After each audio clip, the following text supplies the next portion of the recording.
Apple just completed 3 days of press releases introducing 7 new products. A few of them are super interesting. A couple of them are frankly absolutely infuriating, and I'm here to talk to you about all of it. Not surface level spec sheet garbo, you can find that elsewhere. I've done my homework on the nerdy stuff, like TSMC's SoIC die stacking used in the M5 Pro and Max that will serve as a paradigm shift going forward. How the MacBook Neo is nearly a like-for-like replacement for a computer that Apple already sells, and well, let's just get into it.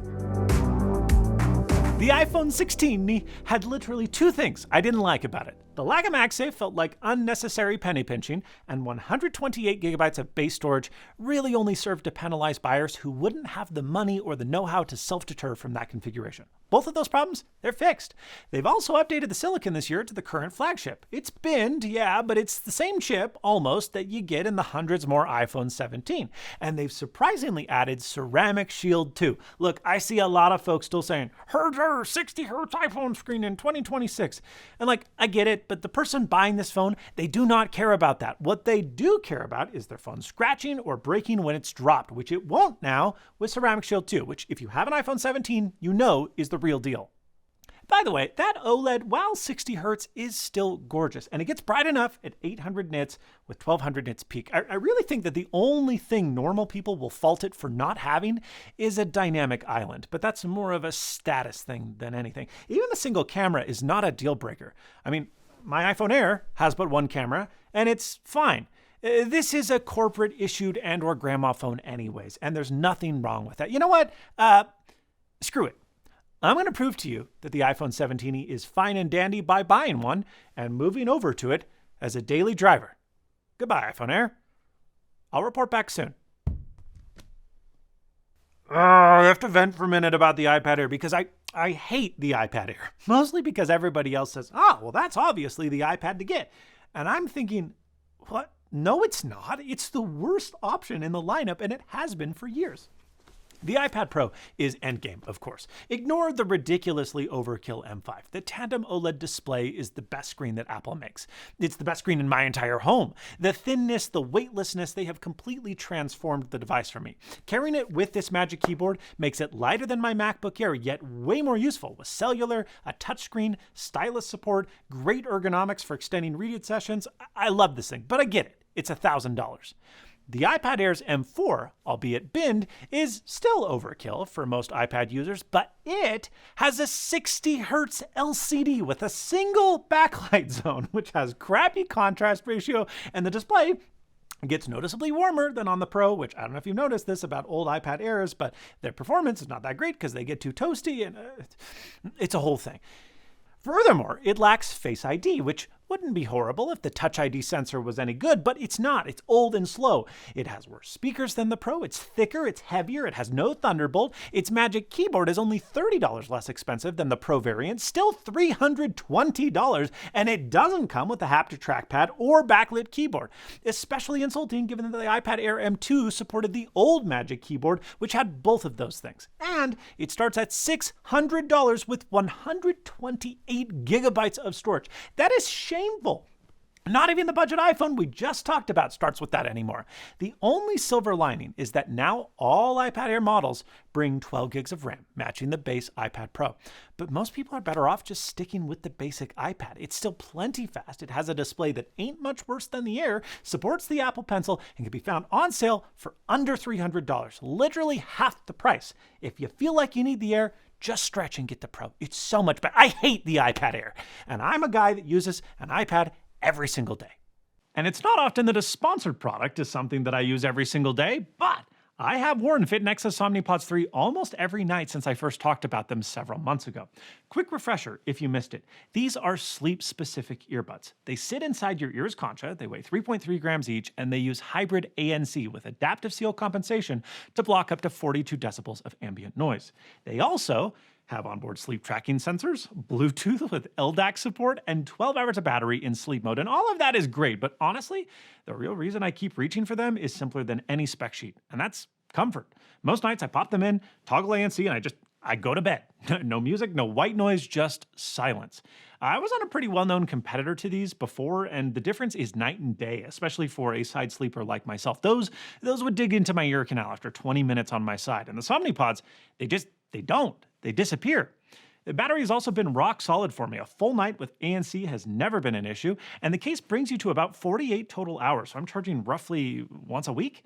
And while I probably shouldn't admit this, they're also a lot tougher than they look. Our daughter had a rough night teething recently, and after we brought her into our bed, well, she apparently plucked one of the earbuds right out of my ear and started to use it as a chew toy. By the time I woke up and had an existential crisis about my daughter nearly swallowing the darn thing, it was completely soaked. But I let it dry, I tossed it back in the case, and both the earbud and my daughter are working fine. So there's that. If you're like my wife and you do want sleepy sounds, Fitnexa has a surprisingly solid built-in sound library. And the killer feature is that you can layer together multiple tracks.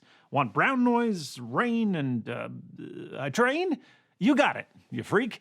But the best is the private in-ear alarm that wakes you without waking your partner, which alone is worth the price of admission if you need to be the early riser. Check out the link below to save on your new sleep buds today. There's a new MacBook Air, but now it has the M5 instead of the M4. Yay! Now, I told you a couple of weeks ago that Apple was going to raise prices. I just didn't expect it to happen so soon. They did, by $100. The new price of the MacBook Air is $1,099. A bit ironic, since that's exactly what the M2 Air debuted at. Then it dropped to $999 last year, and I'm pretty certain Apple would not have done that had they known the memory crisis was going to hit. Now, for that extra $100, you do get 512 gigs of storage instead of 256, but Apple's component cost for that extra storage is like $10. This is a price hike, plain and simple. Proof being that the iPhone 17e also doubled its storage this year, but for free. And with the Air previously getting discounted into the $700s of dollars price range, discounts that are certainly going to end because of the MacBook Neo, the previously excellently priced MacBook Air now goes more premium yet again. I just hope that it will soon be refreshed to have a form factor that reflects that increase in market positioning. More interesting to me are the new MacBook Pros, which also only see new silicon. This was expected, but the new silicon is super interesting. As a side note, last week I predicted that these new M5 machines would stay the same price as their predecessors and continue to be sold alongside the newfangled OLED redesigned M6 models that are slated for release later this year. Those will presumably carry a higher price point, much like Apple did with the iPad Pro when it inherited tandem OLED. But the bad news is, well, not even these machines are the same price. Things are going to get expensive fast in MacBook Pro land, I think. Pro variants now start at $200 more than last year's. Max variants $400 more. Now, the Pro migrates from 512 gigs of storage to 1 terabyte, and the Max SKUs move from 1 terabyte to 2 terabytes, which is the exact same $200 and $400 upgrade price that it has always been. It's not semi-discounted like the Air, and now you don't have the option not to pay. They just got rid of the base models, and now you have to start higher. This is margin padding, like plain and simple, to account for elevated RAM prices. And that's just reality. It's okay, I guess. Also worth mentioning, there is a custom M1 chip this year, which brings Wi-Fi 7, great, and Bluetooth 6. Did you have to take out the cellular modem, though? Come on, Apple. We've been asking for cellular MacBooks for freaking years. We have it on the iPad. It's one of the reasons why I love this thing so much. Just give it to me on a Mac. But the real star, bing, is the silicon, because there was a lot new here, starting with a new name. That's also kind of a farce. Instead of efficiency and performance cores like we've had in the past, the M5 Pro and Max now have performance cores and super cores. Holy smokes, right? Well, what if I told you that this base model M5 MacBook Pro that I have owned for nearly 6 months also has super cores? Apple just hid them from me this entire time. What? Yeah. Well, this thing is pretty disgusting. Now, good thing the huge Cloth Pro Max from my merch brand, Copeland Supply, is a custom triple blend microfiber designed to lift fingerprints in just a swipe or two and has dozens of 5-star reviews from happy customers. Get yours for 10% off using code Snazzy. Anyway, so yeah, super cores are retroactive marketing. Apple has literally relabeled the M5's existing performance cores as super cores to make room for the new branding. Why they didn't do the same for the iPad Pro with the exact same non-binned M5 SoC, I don't know. They probably forgot, since I'm the only weirdo that likes the iPad Pro. Maybe they need to be active cooled to be super cores. I don't know. But while I believe the name change is certainly partially marketing motivated, because I trust Jason Snell from 6 Colors, who articulated that he's felt Apple's frustration over the last several years of their efficiency cores being discounted by assuming similar performance to Intel and Qualcomm's very crappy E-cores, I also think that Apple didn't just rebrand the efficiency cores, because, well, they are still there on the M5. They just got rid of them on the M5 Pro and Max and replaced them with fundamentally different next-generation performance cores that are not efficiency cores. Now, if you were to believe Chinese Baidu leakers, and I do because they've been pretty spot on for several generations of M-series chips now, you can think of these new cores as a middle-tier architecture. They run at 4.38 gigahertz in a 7-wide out-of-order execution configuration, as compared to the supercore's 4.61 gigahertz 10-wide setup. And they're focused on multi-threaded performance rather than fast single-core performance. So you're getting about 70% of the performance of the supercores on the regular performance cores, but with lower power usage. And when you compare that to the E-cores, which are on the standard M5, which are 6-wide and clocked at 3.05 gigahertz, a lot lower, you will start to see that these really are closer to being true performance cores. But they're also still efficiency cores, kinda, because they inherit the dual operating mode of the old E-cores. And they can drop into a low power state for background tasks with low quality of service priorities, while immediately still ramping up to their standard performance mode when high priority tasks are required. Having said all that, they are physically larger and more complex than the old E-cores that they replace, and their power consumption is likely higher because they are still on the same TSMC N3P process, making thermal management and battery life a bit of a question mark, yet to be determined. Now, here's where we see a pretty massive departure from prior chips.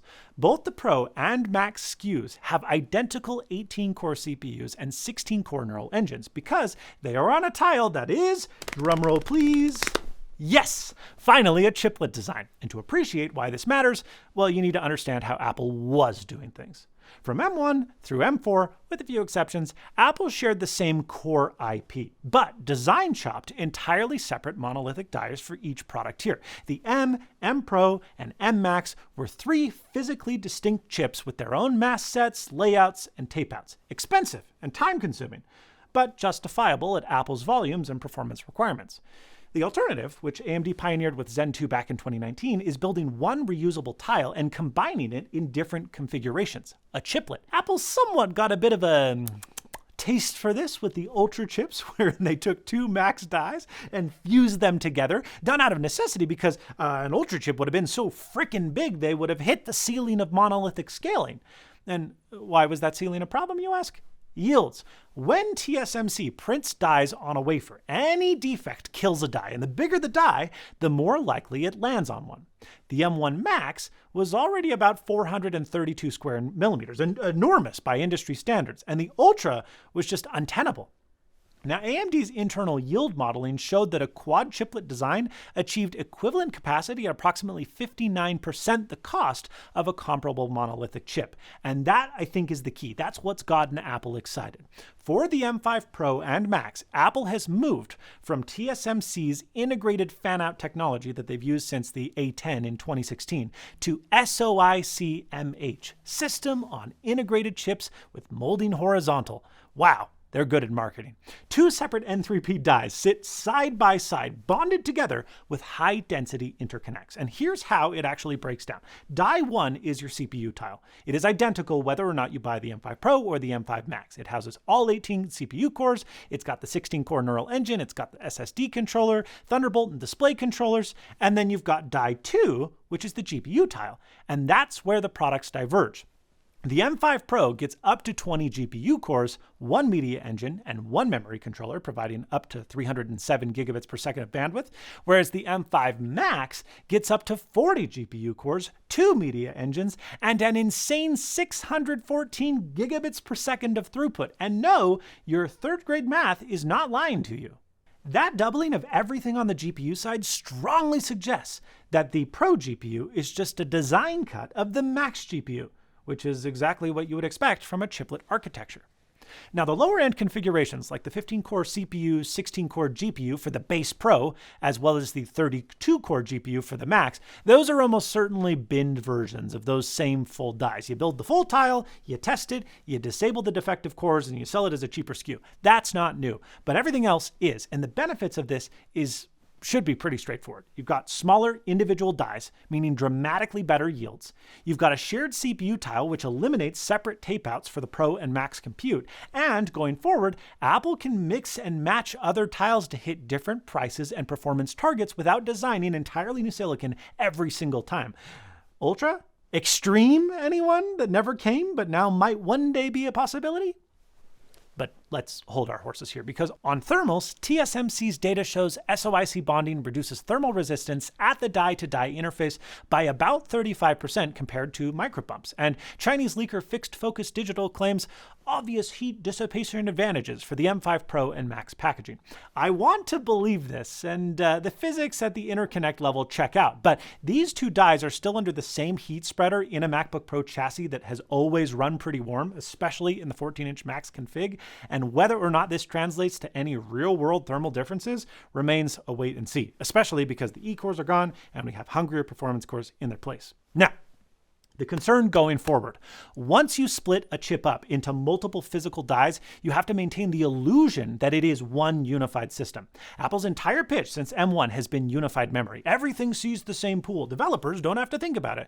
Now, Johnny Sarugi says they've preserved this across both dies in the M5 Pro and Max, but as Apple potentially scales to an Ultra with even more tiles, maintaining memory coherence across die boundaries gets exponentially harder. Ask AMD. They have been navigating this exact challenge for years. Cross-chiplet latency and NUMA-like access penalties are real trade-offs to their Infinity fabric, and they've had to figure out how to manage it through multiple generations. It hasn't been easy, and I think that Apple's Fusion architecture is going to face the same fundamental physical challenge. These interconnects are not the plumbing, they're the product, and Apple has really got to nail it going forward. All right, onto the Studio Display. Woohoo, baby! These are going to sell like cold cakes. When the Studio Display launched 4 years ago, I criticized it for using an outdated panel with a single backlight zone and mediocre contrast, a 4-year-old panel that was itself a revision of an 8-year-old panel. So, imagine my surprise and disgust when Apple drank a gallon of leaded gasoline and decided to release the exact same panel again. 60 hertz, single zone backlight, 600 nits, $1,600. Come on, Apple, what is it, 2015? So what's new? Well, literally 4 things. There's a new webcam that's presumably still bad, but better than the awful one that was in the first generation Studio Display. There is a studio quality 3-quality microphone array. Okay, sure. There's better speakers, and there is Thunderbolt 5 downstream pass-through, which I will admit is kind of nice, but that's it. The display is the same. And so is the crappy tilt-adjustable stand that's too short unless you're a little gremlin freak. So you need to buy the height-adjustable stand too, which is $400. So $2,000 for a screen that you can DIY a 10-year-old iMac into looking almost exactly the same for $250. What the heck? But that's not all. The 32-inch Pro Display XDR is dead, as is its $1,000 stand. Rest in peace, stand. We stand you. It really was an amazing piece of engineering. In its stead is the Studio Display XDR, which looks the same as the standard model because it basically is, other than the adjustable stand coming standard. Quick memoriam for the Pro Display XDR. It really was genuinely impressive for its price upon release 7 years ago, even though the price even back then was pretty insane. This new monitor is not going to feel as premium nor as big as that one. It was gorgeous, it was lovely, and by the way, if this wasn't proof that the Mac Pro isn't going to be dead, I don't know what is, because they literally killed the monitor that looks like the Mac Pro, and the Mac Pro, it still has the M2 Ultra. Why does it even exist? What was I talking about? Oh yeah, this new monitor, it's not going to feel as premium nor as big because it's only 27 inches. And while 27 to 32 might not sound like a huge difference, let me tell you, it is. Not every 5-inch girth is equal. But other than size and resolution, the new Studio XDR bests the Pro XDR in all other regards. 2,000 mini LED dimming zones, 1,000 nits SDR brightness, 2,000 nits peak HDR, 120 Hz with adaptive sync. It all sounds great, except for the price. $3,300, unless you want the nano-texture, in which case it's $3,600, and you do want the nano-texture. the standard Studio display gets its butt lapped by every other 5K display under the sun. And if you're willing to go 4K, oh, buddy, you can get some incredible OLEDs for much less money with much better performance. And spare me the, oh, but those don't have good speakers. Like, buy some real speakers, you chump. Buy a webcam. Turns out they exist. They're USB. It's incredible. New technology. Plug it into the computer. Now, the Studio Display XDR, what's it called? The Studio Display XDR is actually interesting. A great value? No. But a genuinely nice monitor? Likely. I ordered one, so get subscribed for my review coming soon. Okay, now the moment you've all been waiting for, the MacBook Neo. I can't believe that's its real name. I don't even hate it. It's just weird. I've resigned myself to never trying to guess any Apple product name ever again because nothing they do ever makes sense. But this is really exciting, and it's going to sell like hotcakes for two reasons. $599 and $499 for students. And if Apple doesn't have strict map pricing, which they seem to have relaxed their stance quite a bit on in recent years, I have no doubt that you will be able to find this on sale for under $500 at retailers nationwide with no education discount required pretty soon. That price is really the only thing that matters. And it is particularly surprising, not just because we're seeing this from Apple of all companies, but because it's happening in the middle of a memory crisis. Price is the singular stat that matters because the computer is filled with compromises to hit this price point, more than you might expect. But I do think they are, for the most part, well measured and mostly fine. For starters, the base model does not come with Touch ID, and it brings just 256 gigs of storage. For $100 extra, you can double the storage and add a fingerprint reader, but what you can't add is the haptic touchpad, which appears to be gone entirely. On one hand, Apple's trackpads were great even before Force Touch, and the Neo's trackpad still supports gestures and multi-touch. But on the other hand, every Apple laptop in Apple's lineup has had a Force Touch trackpad since 2018. I mean, my freaking iPad Pro has it. Now, as rumored, it ships with an A18 Pro, last year's iPhone chip, which matches all but the best M-series chips in single-core performance while having similar multi-core performance to the original M1, but with a vastly better NPU. As for the GPU compared to an M1, it's pretty complicated, honestly. The M1's architecture is much older, and the A18 Pro is basically a lower cache, no neural accelerator version of the A19's GPU ISA. So in short, the GPU will probably beat the M1, M2 in gaming, anything with ray tracing, anything super modern, but not in every GPU workload. But what I'm trying to say is this is a good chip, and it's a phone chip. Because it's a phone chip, battery life should be exceptional, right?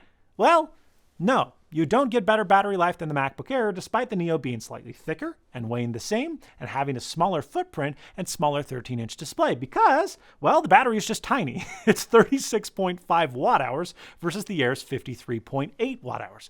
A way to save money. And the cuts continue. You get fewer speakers that are side-firing rather than front-firing, no MagSafe, just 2 USB-C ports, one of which is only USB 2. You find the same old 1080p webcam found on the M2 MacBook Air. There's no True Tone, there's no P3 color gamut, though the display does match the current generation Air in PPI and brightness, which is good. There's no backlit keyboard, and you only get a 20-watt power adapter in the box. Oh, and there's only one memory option. It's 8 gigs, because it is quite literally the same chip that was in the iPhone with RAM stacked on top of the die. This is honestly kind of disappointing and even lower than I anticipated when I speculated a $599 price point. I was hoping a couple weeks ago that they would do 12 gigs. That was my bold prediction on the base configuration. Well, I was wrong. And 8 gigs it is. While not ideal, 8 gigs is fine, I guess, because of macOS's pretty excellent memory swap and the fact that less than 2 years ago, 8 gigs was the default on most of Apple's base model laptops, even including the MacBook Pro, a machine pushing $1,500.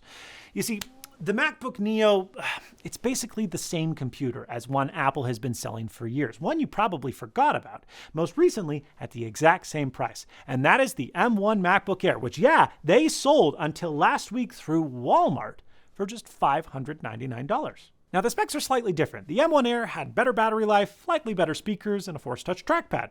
The Neo has a better webcam, display, and in general, SoC. Both of them have 8 gigs of memory. Both of them have 256 gigs of storage. Both of them were $599.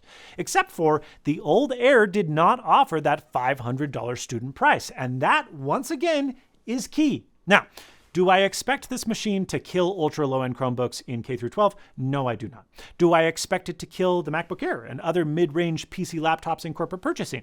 No, I do not. But this machine will be the go-to for students of all ages and will likely become the default recommendation for people like my wife or my grandma, people for whom an M1 MacBook Air has been fine since 2020 and remains so today. It's just that, same, but different.